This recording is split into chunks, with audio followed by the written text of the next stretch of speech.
29절 말씀입니다. 창세기 9장 18절에서 29절 말씀을 우리 한 절씩 교독하겠습니다. 창세기 9장 18절입니다. 방주에서 나온 노아의 아들들은 셈과 함과 야벳이며 함은 가나안의 아버지라. 노아가 농사를 시작하여 포도나무를 심었더니 가나안의 아버지 함이 그의 아버지 하츠를 보고 밖으로 나가서 그의 두 형제에게 알림해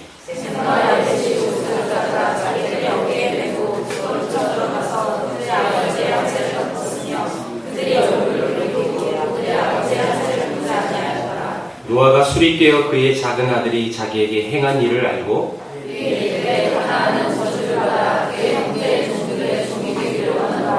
또 이르되 셈의 하나님 여호와를 찬송하리로다. 가나안은 셈의 종이 되고 하나님이 야벳을 창대하게 하사 셈의 종에게 거하게 하시고 가나안은 그의 종이 되게 하시기를 원하노라. 홍수 후에 노아가 350년을 살았고 그의 나이가 950세가 되어 죽었다. 아멘. 폴란드 아우슈비츠에 가면 옛날 독일 나치들이 유대인들을 학살하고 또 엄청난 노동력을 착취하고 반인륜적인 또 반인권적인 이 행위를 했던 모습들을 그대로 전시하고 또 보존해서 많은 사람들이 보고 가게 만드는 장소가 있습니다. 예. 또 독일 베를린에 가면 그 2차 세계전쟁 속에서 폭격에 맞아 이 건물이 반 정도 이렇게 무너진 건물을 그대로 철거하지 않고 그대로 남겨둔 그 건물이 있습니다. 이 모든 이유는 전쟁의 한순간의 잘못을 통해서 우리가 이런 어마어마한 살인의 현장을 범하였고 또 그 결과물이 얼마나 참혹한지를 우리 후손들에게 알려주기 위해서 그런 옛날 그 수치스러운 과거상이지만 그대로 보존하는 모습을 보게 됩니다. 저는 베를린에 처음 갔을 때 그 건물을 보고 참 많은 것을 느꼈어요. 어떻게 우리의 마인드는 사실 자기들이 전쟁을 일으켜서 패전했고 이를테면 엄청난 수치스러운 과거인데 그거를 철거를 안 했어요. 그대로 보존하는 거예요. 그래서 많은 분들, 후손들과 또 관광객들도 보고 가게끔 만들어놨어요. 참 대단한 역사의식이다. 비록 우리 앞에 있는 자기들의 조상들이지만 선배들이지만 그 잘못을 뉘우치고 우리의 허물과 우리의 죄악들이 이렇게 우리 후손들에게 그대로 전달돼서는 안 되겠다. 여기서 막자라는 차원에서 교육적인 의미에서 그것을 보존하는 모습을 보고 감동을 많이 받았어요. 그러나 이 전 세계의 유일한 한 나라는요, 그 과거상을 왜곡해서 그 후손들에게 잘못 가르치고 그리고 그 당시 그 전쟁사를 합법화하는, 정당화하는 그런 나라가 한 나라 있습니다. 예. 그 나라의 이름은 절대 얘기는 안 하겠습니다. 예. 그런 나라가 있습니다. 참 비교되어지는 거죠. 그리고 최근에 들어서 지금 그 나라 총리는 아주 망발을 일삼고 옛날에 그 자기들의 잘못들을 너무너무 정당화하는, 합법화하는 모습들을 보면서 이웃 국가들은 열받는 거예요. 그렇죠? 그걸 인정하고 수긍하고 그게 우리의 잘못이었다. 그래서 그들의 역사를 제대로 후손들에게 알려준다면 이런 이웃 또 지역 국가들이 그렇게 반발은 하진 않을 거예요. 근데 그 잘못을 뉘우치지 않아요. 참 비교되어지는 모습인데요. 오늘 이 상황하고 오늘 본문하고는 약간은 다르지만 여러분 중요한 게 한 가지 있어요. 기억하지 않는 백성과 기억하는 백성은 다르다는 거예요. 특별히 이 노아라는 사람은 하나님의 은혜를 받았고 또 모든 홍수의 심판 속에서 살아남은 유일한 가정입니다. 근데 그 가정은 하나님의 은혜를 기억하고 하나님의 사랑을 받았기 때문에 온전히 하나님만 바라보고 살아가야 하는데 이 노아가 여러분 실수를 합니다. 여러분 잘 아는 사건이죠. 술을 먹고 벌거벗은 채로 잠을 자고 그 벌거벗은 모습을 아들들이 보고 말이죠. 굉장히 큰 실수예요. 노아가 술을 먹었다는 것은요, 이를테면 이거예요. 방심한 거예요, 방심. 아이, 포도주쯤이야. 그럼 우리도 그렇잖아요, 우리도. 내가 교회 집사인데, 에이, 한 잔쯤이야. 지금 찔리는 사람 많을 거예요. 한 잔쯤이야, 두 잔쯤이야. 그게 석잔이 되고 넉 잔이 되어지는 거죠. 예, 여러분, 이런 방심이 우리의 신앙을 무너뜨리는 거예요. 예, 여러분 그 한 잔 먹었다고 지옥 가는 거 아닙니다. 분명히 제가 말씀드려요. 예, 그것으로 우리가 천국을 가지 못하고 판가름하는 것은 아니에요. 여러분 자유하세요. 그런데 이 자유함을 여러분 방종하면요, 그것은 타락의 지름길이에요. 이것을 명심하셔야 돼요. 한 잔 먹어도 돼요. 예, 그러나 그 한 잔이 두 잔이 되는 거고, 그 무너지는 신앙이 우리의 삶을 무너뜨리는 거예요. 이것을 여러분 간과해서는 안 됩니다. 노아가 그 방심의 마음을 가지고 살았더니 엄청난 결과물을 낳았어요. 여러분 노아는 분명히 우리가 앞에서 봤듯이 노아는 의인이라고 불렀어요. 그리고 당대의 완전한 자라고 불렀어요. 그리고요 하나님과 동행한 사람이라고 불렀어요. 어떻게 보면 우리 인간의 입장에서 봤을 때 노아라는 사람은 완벽한 사람인 것 같아요. 그 표현력만 보면요. 그런데 그 완벽한 사람도, 완전한 사람도 그 마음에 방심했더니 이런 수치를 범하는 것이죠. 여러분 얼마나 술을 먹었길래 술 취해서 잠이 드는데 자기 옷이 벗겨졌는지도 모르고 자요. 나체가 된다는 나체가. 노아는 분명히 사람이 얼마나 악할 수 있는가를 잠시 잃어버렸어요. 잊었다는 거예요. 왜요? 하나님께서 분명히 그 악함을 보시고 홍수로 심판하셨어요. 그걸 다 목격한 사람이 노아입니다. 그래서 자기도 원래는 하나님 앞에서는 다 악한 사람이었어요. 그러나 하나님께서 자기와 자기 가정만 유일하게 구원해 주셨어요. 하나님의 은혜로 구원받은 백성인데 그걸 망각하고 자기도 모르게 타락해 버린 거죠. 왜요? 그 안에 죄성이 있으니까요. 그래서 우리가 신앙생활 할 때 꼭 이런 부분을 바라보면서 조심해야 할 것이 하나 있어요. 그것이 뭐냐면 우리도 하나님의 말씀으로 또 하나님의 은혜로 이제 아름답게 세워져 나가는 가정 속에서 약간만 방심하면요 우리도 넘어지는 거예요. 여러분 교계 훌륭한 목사님들이 왜 이 이슈로 떠오르면서 그 제가들이 9시 뉴스에도 나오게 됩니까? 원래 그들도 하나님의 말씀으로 온전히 살려고 그랬어요. 그런데 한순간에 방심이 되어지니까 그것이 돈의 문제고 그것이 여자의 문제로 인하여 넘어지고 자빠지는 거예요. 한순간이죠, 한순간.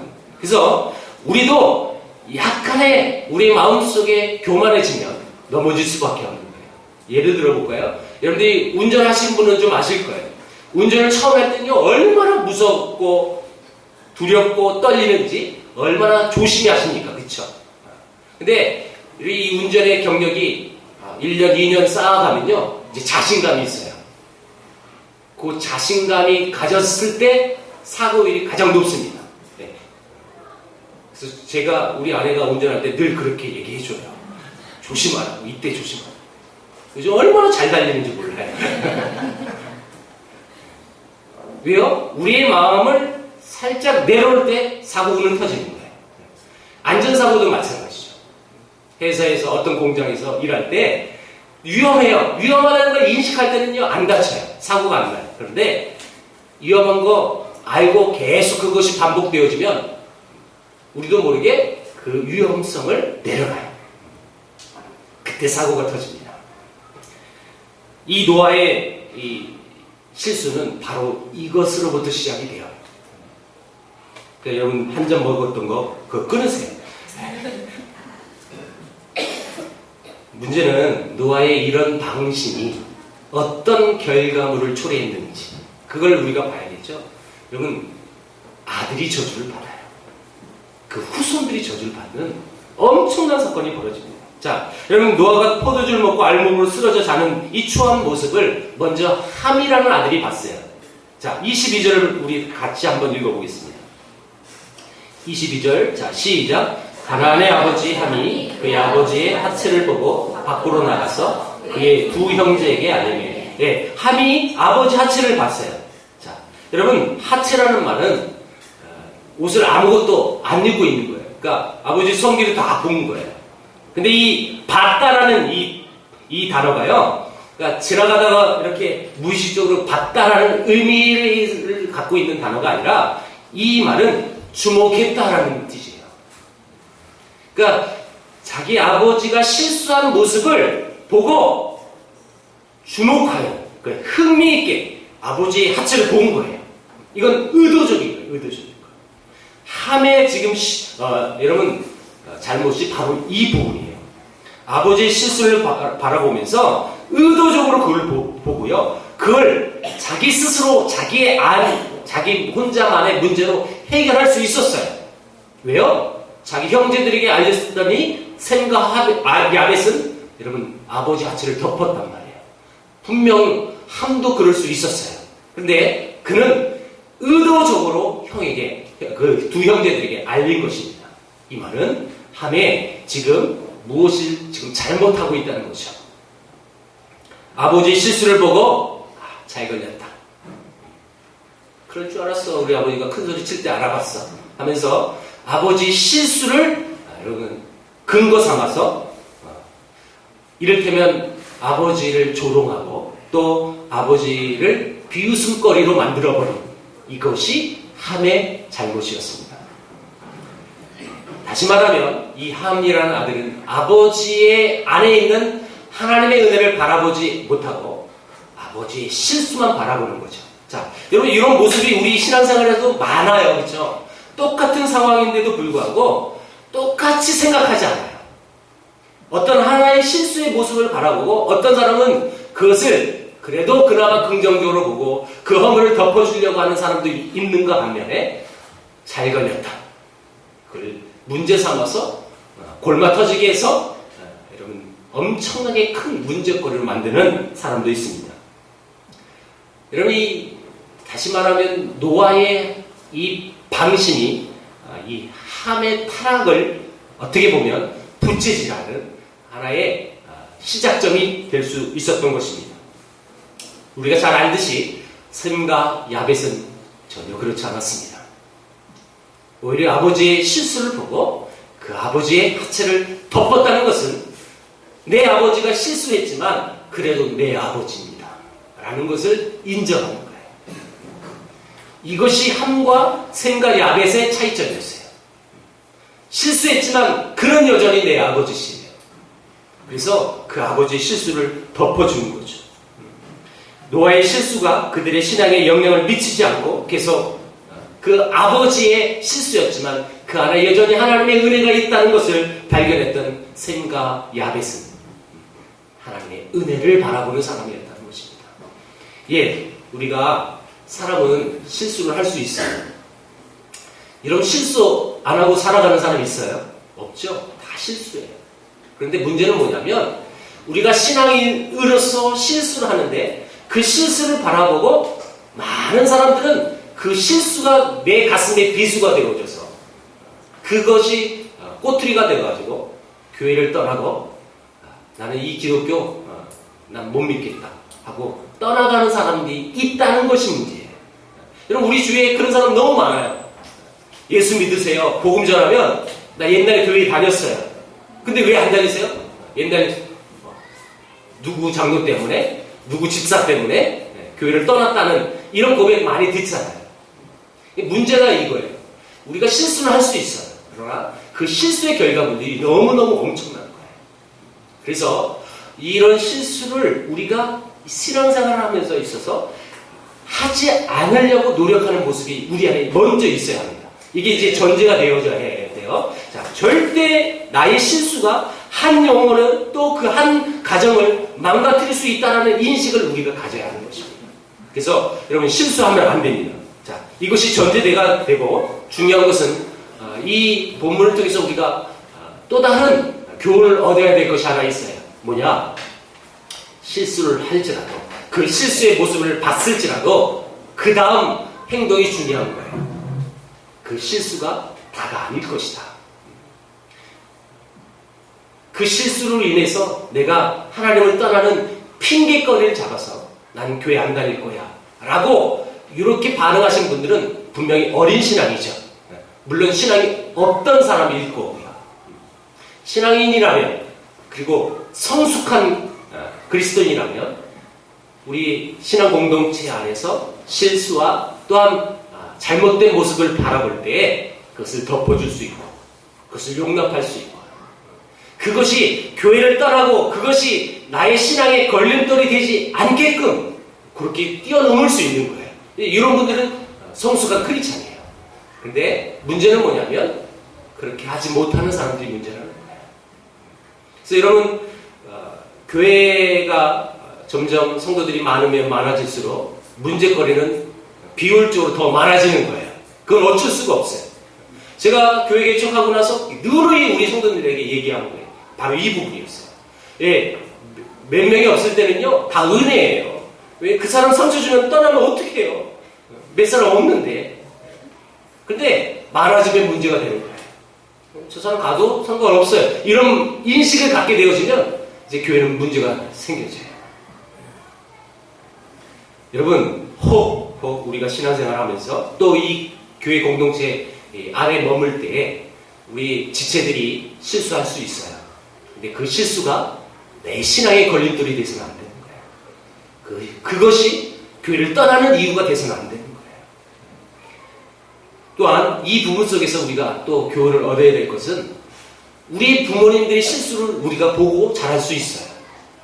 그래서 그 부모의 실수를 보고 아유 우리 부모가 믿는 저 하나님 난 도대체 믿지 않을 거다 라는 인식을 가지면 안 돼요. 네. 일부 예배 때는 우리 딸 둘이 있어서 꼭 제가 지목해서 얘기해 줬어요. 이브 때는 아들이 있어요. 아들이. 여러분 자녀된 분들은 잘 들으세요. 부모도 완벽하지 못해요. 그 부모의 실수를 보고 에이 나 교회 안 다닐 거야. 나 신앙생활 안 할 거야. 라는 인식을 가진 건 어린 거예요 사실은. 근데 그걸 뛰어넘으셔야 돼요. 뿐만 아니라 그 부족한 부모일지라도 분명히 그 안에 이런 귀한 것이 있고요. 또 본받을 것이 있어요. 그래서 부족한 부모일지라도 그 안에 있는 하나님의 은혜를 발견할 수 있는 신앙이 우리 안에 있어야 하는 것입니다. 뭐가 문제냐? 똑같은 상황이에요. 근데 똑같은 상황에도 내 마음이 어떻게 마음을 갖느냐에 따라서 결과물은 달라질 수 있는 거예요. 그래서 잠언 4장에 이렇게 말씀하셨어요. 무릇 지킬 만한 것보다 더욱 네 마음을 지키라. 우리 마음을 지켜야 하는 거예요. 모든 죄, 그런 모든 어떤 상황들이 있을지라도 내 마음을 지키면요. 하나님의 말씀에 아름다운 울타리가 치어지면요. 어떤 환경과 어떤 여건도 이런 그것을 걸러낼 수가 있는 거예요. 그래서 여러분 마음을 잘 지키셔야 합니다. 여러분 구약성경의 유명한 선지자 사사죠. 사사. 정확히 얘기하면 삼손이라는 사람 우리 다 알고 있어요. 그렇죠? 삼손은 나실인으로 하나님께 드려진 아들입니다. 그래서 그가 금해야 할 것이 있죠. 독주를 금해야 하고 머리 삭도하는 것을 금해야 돼요. 예, 처음엔 잘했죠. 근데 그 삼손이 그렇게 하나님 앞에 구별된 삶을 살아가니까 은혜를 받았고 그래서 하나님이 주신 힘이 있었어요. 그 힘으로 하나님을 대적하는 특별히 그 당시 블레셋 사람들을 대적하고 무찌르는 그 아름다운 사사의 역할을 감당했어요. 그러나 그가 하나님이 구별된 삶을 지키지 못하고 그의 마음을 지키지 못했을 때 여러분 술을 마시고 하나님이 금기했던 이방 여인의 그것도 기생 여자 앞에서 잠이 들고 그 무릎 앞에 자기 비밀을 다 여러분 폭로합니다. 그러니까 어떻게 돼요? 그 마음을 지키지 못하니까 완전히 나락으로 떨어져요. 완전히 폐인이 되어지는 거죠. 예, 우리의 마음을 지켜야 하는 것입니다. 마음이 문제입니다. 마음이 병들면 하나님과 교통할 수가 없어요. 하나님이 주시는 축복이나 하나님이 주시는 위로를 절대 받을 수가 없는 거예요. 제가 지난주 수요일 날 예배 때 예하로 드린 예하인데 수요 예배 때 우리 몇 분이 안 계셔서 제 예를 많이 못 드려줬어요. 그래서 다시 한번 드릴 거예요. 네. 지난주 수요일 오전에는 제가 인도네시아에서 오신 분들을 양가지를 안내해 줬어요. 이 인도네시아에서 오신 이분들은 누구냐면 인도네시아 안에서 복음을 듣고 예수 믿는 크리스찬들이에요. 근데 이 크리스찬들이 또 다른 오지 지역에 자기 종족, 자기 민족인 인도네시아 사람들에게 복음을 전하고 싶은데 자기들이 여력이 없었어요. 근데 그 지역에 우리나라 선교사님이 파송기에서 다 있어요. 그래서 우리 인도네시아 교회가 이 한국 선교사님을 도와서 이 현지인들에게 복음을 전하자. 그래서 이 교회가 서포트해주는 교회예요. 귀하죠? 이런 일이 많이 없어요, 실제로. 우리가 그렇게 많이 복음을 전하고 선교사님 많이 보내도 그 현지인들이 자기 민족을 위해서 함께 우리 선교사를 도와서 일하는 나라, 그런 사람들이 많이 없어요, 실제로. 그래서 이 한국 선교사님을 파송한 교회에서 이 인도네시아 교인들을 초청해 주신 거예요, 이번에. 모든 일정을, 교통과 숙박, 이 모든 것, 이 교회에서 다 서포트 해준 거예요. 근데 교회에서 예배드리고, 그리고 저기 울산 파송교회예요. 어떻게 알았냐면 제가 늘 매년마다 가서 강의하는 교회인데, 그 선교사님이 연락해서 우리 인도네시아 크리스천들 데려갔더니 그냥 양해진 안내해달라고 그래서 안내해 준 거예요. 제가 양해진 두 분 선교사를 딱 소개 끝나자마자 몇 사람이 쑥 빠졌어요. 희한했어요. 왜 빠질까? 처음에 몰랐죠. 나중에 다 끝나고 알고 봤더니 그 몇 사람이 지금 일주일 동안 그렇게 힘들게 했대요. 어디를 데려가면 왜 여기 데려갔느냐? 어디 식당 들어가서 뭐 사줘서 먹으면 왜 우리가 이걸 먹어야 되냐? 이렇게 따지는 분이었대요. 그러니까 양아지 제가 설명하고 있는데 두 사람 끝나니까 왜 우리가 이걸 들어야 되냐는 거예요. 그래서 빠져버린 거예요. 이 얘기 듣고 얼마나 기가 막힌지. 여러분, 우리 양아진에 가보면 신미옥이라는 아주 맛있는 음식점이 있습니다. 점심을 그 길로 제가 어디 밥 먹을 데 없냐고 해서 그 길을 안내했어요. 왜냐하면 신미옥에 모시고 가면 우리 한국 성도님들은요, 왜 이렇게 맛이 없어? 이런 사람이 한 사람도 제가 못 만났거든요. 다 맛있어요. 이렇게 가서 자신있게 데리고 갔는데 딱 가자마자 그 아까 빠졌던 그 사람은 또 나가더라고요. 왜 이런 데 왔냐는 거예요. 거기는 우리나라 그냥 한옥집인데 집을 개조해서 식당으로 만들었어요. 그러니까 딱 보기에는 집인데 식당이 이렇게 됐으니까 첫 인상이 안 좋았나 봐요. 안 먹겠다고 나간 거예요. 기가 막혔어요. 그거 지들 돈 안 내요. 우리가 이 교회에서 다 돈 주서 그거 다 섬겨주는 거거든요. 제 옛사람이 끌어올라와 왔어요. 저걸 그냥 너무 가슴이 아팠어요. 근데 그 사람 말고는요, 나머지 크리스찬들은요 너무너무 신실했어요. 제가 양아지를 안내할 때 너무너무 감동을 받으신 거예요. 그게 느껴지거든요. 이걸 안내하는 사람은 그걸 알 수 있어요. 끝나고 나서 궁금한 거 다 물어보고 너무너무 좋다는 거예요. 제가 안내할 때 평일이라 거의 사람이 없었어요. 근데 아이들, 초등학생들이 몇 그룹이 왔었거든요. 그래서 한 친구가 끝나고 질문해요. 이 묘지에 저 어린 아이들이 왜 여기 왔냐고, 왜 이 묘지를 올 수 있었느냐고 물어보는 거예요. 그래서 다 소개했더니 너무 좋아하세요. 이런 선교사의 사랑을 어린 시절부터 듣고 자란다면 이 아이들이 미래가 있다는 거죠. 우리나라도 이런 흐름이 있었으면 좋겠다고 고백하는 모습을 보면서 야, 신실한 사람은 뭐가 다르긴 다르구나. 그러니까 딱 이분으로 나눠졌어요. 제가 그걸 보면서 마음이 교만하면 하나님으로부터 오는 선한 것을 절대 받을 수 없구나 라는 것을 발견했어요. 똑같은 상황이에요. 똑같은 비행기 타고 한국 갔고요. 똑같은 일정을 했어요. 똑같은 음식 먹고요. 똑같은 장소에서 잠을 잤어요. 그 전날 밤은요. 그 몇 사람은 도대체 여기서 못 자겠다고 나왔대요. 기가 막히죠. 예. 정말 옛날이었으면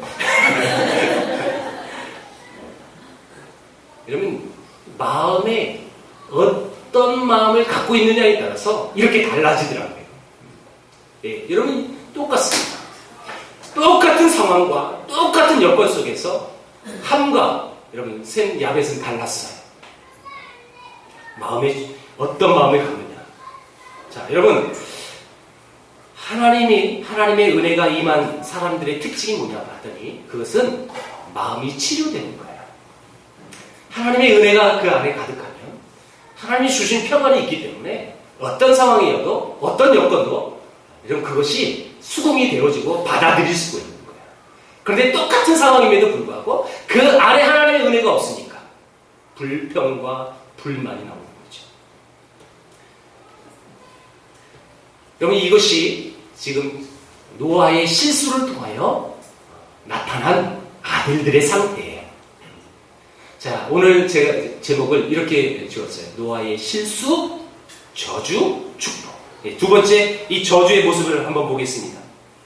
노아가 술에 취해서 벌거벗고 누워있는 이 모습을 먼저 본 것은 분명히 함이었습니다. 그런데 노아가 누구에게 저주를 하냐면 함의 아들 가나안에게 저주를 했어요. 그래서 잘못 성경을 오해하는 사람들은 그 죄는 자식에게 되물린다는구나 이렇게 생각할 수가 있어요. 예, 절대 그렇지 않습니다. 물론 여러분 우리가 태어나면서부터 얻는 원죄는 대물림이 되어져요.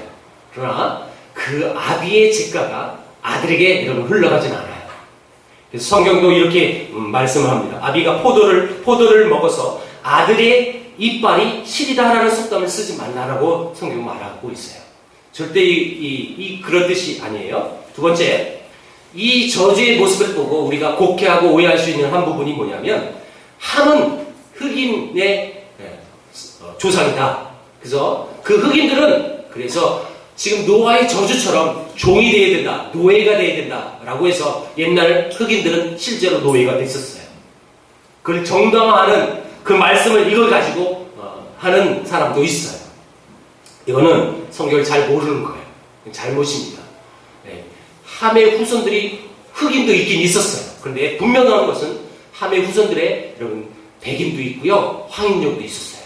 물론 흑인이 많았죠. 분명히 흑인도 있었어요. 근데 함의 후손 이꼴 흑인이다 이렇게 정의되는 건 잘못된 거예요. 분명히 이 아랍인도 있었고요, 가나안 족속, 일곱 족속 그 사람들도 여러분 함의 후손들입니다. 근데 노아는 함을 저주 않고 분명히 함의 아들 가나안을 저주했어요. 자, 24절 한번 보겠습니다. 24절 같이 읽어볼게요. 시작. 노아가 술이 깨어 그의 작은 아들이 자기에게 행한 일을 알고. 자, 노아가 술 취했을 때 작은 아들이 자기한테 무슨 짓을 했어요. 근데 술 깨고 나와봤더니 그 작은 아들이 나한테 무슨 짓을 했던 거예요. 근데 그 작은 아들이 누구냐? 함이 아니에요. 함이 아니에요. 이 작은 아들, 이 말은 가나안을 얘기하는 거예요. 자, 이 말은요, 이 히브리어에는 손자라는 단어를 쓰지 않아요. 손자라는 말을 하지 않아요. 손녀라는 말도 하지 않고요. 그래서 여러분 이 작은 아들은 함의 아들이라는 뜻이에요. 그러니까 요거를 오해하면 문제가 헷갈려 버리는 거죠. 그래서 작은 아들, 손자, 다시 말하면 가나안이에요. 가나안이 다시 말하면 노아가 술 취했을 때 뭔 짓을 한 거예요. 근데 그 뭔 짓은 성경에 기록되지 않았어요. 그래서 이 부분을 많은 학자들이 또 의견이 분분하여 많이 또 의견 충돌이 있을 수 있겠죠. 근데 대부분 이 부분을 어떻게 해석하냐면 이렇게 해석합니다. 그 가나안은 성적인 문제가 있었다. 성을 밝히는 사람이었다. 이렇게 추정해요. 여러분 그 이야기를 우리는 성경에 명확히 기록이 되었다면 알 수 있었겠지만 알 수는 없어요. 그러나 왜 그렇게 추정하냐면 그 가나안 후손들이 지금 가나안 땅에 살고 있는 일곱 족속이에요. 이 일곱 족속이 살고 있었을 때 이스라엘 백성들이 애굽에서 대민족을 이루고 가나안을 정복하고 그 점령에서 그 일곱 족속을 다 물리친 다음에 그 다음에 그 땅에 살아가야 되는 거예요. 근데 그 당시 일곱 족속이 어떤 행태로 살아갔느냐? 그건 나중에 성경에 보면 나와요. 가나안 족속들은 신을 섬기는 방법도 성적인 방법으로 섬겼고요. 그리고 삼촌, 이모, 고모 상관없어요. 근친 상관이었어요. 그리고 동성연애도 있었고 또한 수간도 있어요. 이건 수간이라는 것은 동물과 성행위를 한다는 뜻이에요. 이것이 가나안 족속들의 성적 상태였어요. 다시 말해서 이 가나안이 그 당시 노아에게 어떤 짓을 했는지는 모르겠으나 다만 후손들이 이런 성적인 문화를 갖고 있었다는 것을 봤을 때 추정하는 거예요. 이상한 성적인 행위를 노아에게 한 거예요. 그건 정확히 기록이 되지 않았기 때문에 제가 말을 할 수가 없고요. 예, 대충 생각은 있어요. 근데 말을 할 수가 없고요. 이것이 지금 함이 아버지의 실수를 보고 제대로 대처를 하지 못했고 그것이 첫 번째 잘못이며 또한 그의 함의 아들 그 가나안이 할아버지 노아에게 못된 짓을 한 거죠. 이것이 지금 가나안이 저주를 받는 이유입니다. 중요한 건 세 번째. 세 번째는 셈에게 노아가 축복을 하는 모습입니다. 한번 보겠습니다. 26절 봅니다. 26절.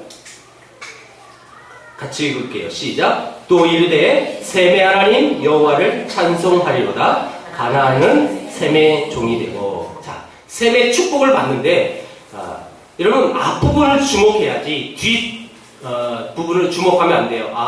셈의 축복은 가나안을 셈의 종으로 삼는 거구나. 그게 축복이구나. 여러분 축복의 개념 그렇게 삼으면 안 됩니다. 그 축복이 아니에요. 자, 중요한 건 뭐냐면 누구의 하나님이라고 지금 불렀어요? 셈의 하나님 여호와를 찬송합니다. 이걸 주목해야 돼요. 여러분 여러분들의 이름을 대고 이종의 하나님 여호와를 찬송하려다 이렇게 고백이 되어질 때에 여러분 이종훈이라는 사람은 대단한 사람이에요. 이해됐습니까? 여러분 한 사람 한 사람의 이름을 대입해 보세요. 각자 자기의 이름 대보세요. 누구의 하나님? 그러면 그 사람은 정말 위대한 사람이에요. 왜냐하면 그를 통하여 하나님은 모든 일을 진행하시는 하나님이라는 뜻이에요. 엄청난 호칭이에요. 이를테면 누구의 하나님? 누구의 하나님? 그러니까 여러분 우리가 성경에는 누구의 하나님이라고 많이 기록됐습니까? 아브라함의 하나님? 이삭의 하나님? 야곱의 하나님? 이렇게 불려질 수만 있다면 너무너무 행복한 거죠. 셈의 축복이 바로 이의 축복이에요. 셈의 하나님. 어마어마한 존귀한 자가 지금 셈이라는 사람이에요. 그런데 이 셈의 진정한 축복을 더 우리 자세히 알아봐야 돼요. 27절을 보니까 하나님이 야벳을 창백케 하사 야벳도 축복하신 거예요. 그렇죠? 야벳도 축복했어요. 셈과 야벳이 아버지의 하체를 보고 덮어져서 축복해 주신 것은 아니에요.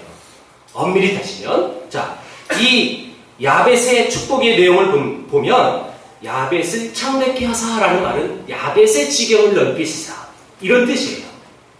그래서 실질적으로 이것을 나중에 이 야벳 후손들이 어떻게 땅을 얻었냐 봤더니 인도 그리고 전 유럽 그리고 소련 그리고 지금 미국 또 남아메리카 그러니까 우리 지구상의 반 이상의 땅을 이 야벳 후손들이 차지해요. 지금 하나님이 야벳의 축복을 이렇게 주셨어요. 그런데 중요한 게 있어요. 야벳을 창대하게 하사 그것으로 끝나면 됐는데 뭐라고 얘기했어요? 27절 다 같이 봅니다. 시작. 하나님이 야벳을 창대하게 하사 셈의 장막에 거하게 하시고, 요걸 지목해야 돼요. 셈의 장막에 거할 때 그 야벳이 누리는 모든 축복은 완결이 되는 거예요. 셈의 장막에 거할 때 아무리 돈이 많고 지경이 넓은 야벳도 셈의 장막에 거할 때만 참된 축복을 받을 수 있다는 거예요.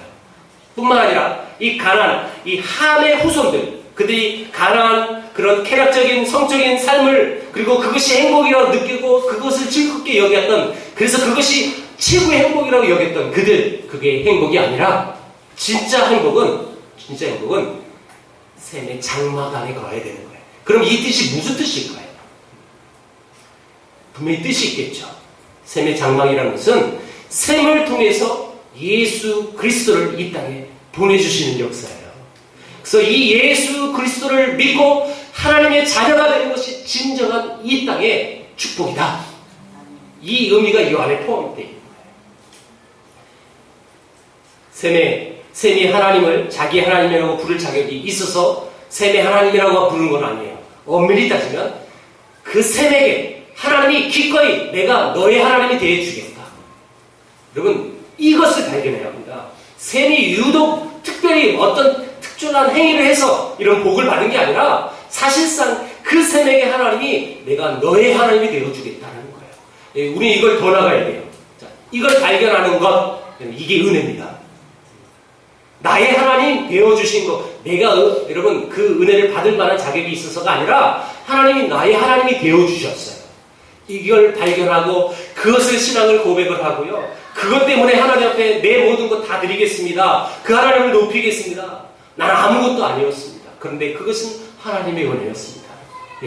이 고백을 하는 것이 이 세상의 가장 큰 축복인 줄 믿습니다. 우리 세계를 품은 교인들은요, 이런 축복받은 자들이 되길 여러분 축원드립니다. 말씀 맺겠습니다. 노아는 물홍수를 피했지만 그러나 그는 마음을 지키지 못했습니다. 그리고 하나님의 은혜를 잊어버리고 물보다 더 무서운 정욕의 홍수에 빠져서 허우적거렸습니다. 마음을 지키지 못했습니다. 분명히 마음을 지키는 자는 하나님 보시기에 존귀한 자입니다. 마음을 지켜야 여러분 하나님께 영광을 돌릴 수 있는 것이고, 마음을 지켜야 이 세상의 쾌락이, 이 세상의 유혹들이 내게 침범할지라도 여러분 그 마음을 지킬 때는요, 그걸 견뎌낼 수 있는 거예요. 참된 축복은 하나님이 나의 하나님이라는 고백을 할 때에 진짜 축복입니다. 나의 하나님. 근데 그 나의 하나님이 내가 능력이 있어서가 아니라 하나님이 기꺼이 내게 너의 하나님이 되어주시겠다. 그 은혜가 내게 임할 때 진정한 축복이라는 것입니다. 중요한 것은 우리 주님께서, 우리 하나님께서 기꺼이 자기 아들 예수 그리스도를 이 땅에 기꺼이 내어주시기까지 사랑해 주셔서 저와 여러분들을 하나님의 자녀 삼으셨고, 저와 여러분들 이 아름다운 이 교회에서 예배자로 불러주셨다는 거예요. 이걸 붙드는 거예요. 이걸 붙드는 자가 하나님을 기뻐하는 것이고, 이걸 붙드는 자가 진정한 이 세상에 가장 큰 축복을 받은 자입니다. 여러분, 이 셈을 통해서 인류의 죄악의 모든 문제를 해결하시는, 그래서 셈의 장막 안에 거하라고 하셨던 그 축복, 이 축복을 잊지 않고 저와 여러분들이 늘 이 셈의 장막 안에 거하는 그런 하나님의 아름다운 자녀 되길 주의 이름으로 축원드립니다. 기도하겠습니다.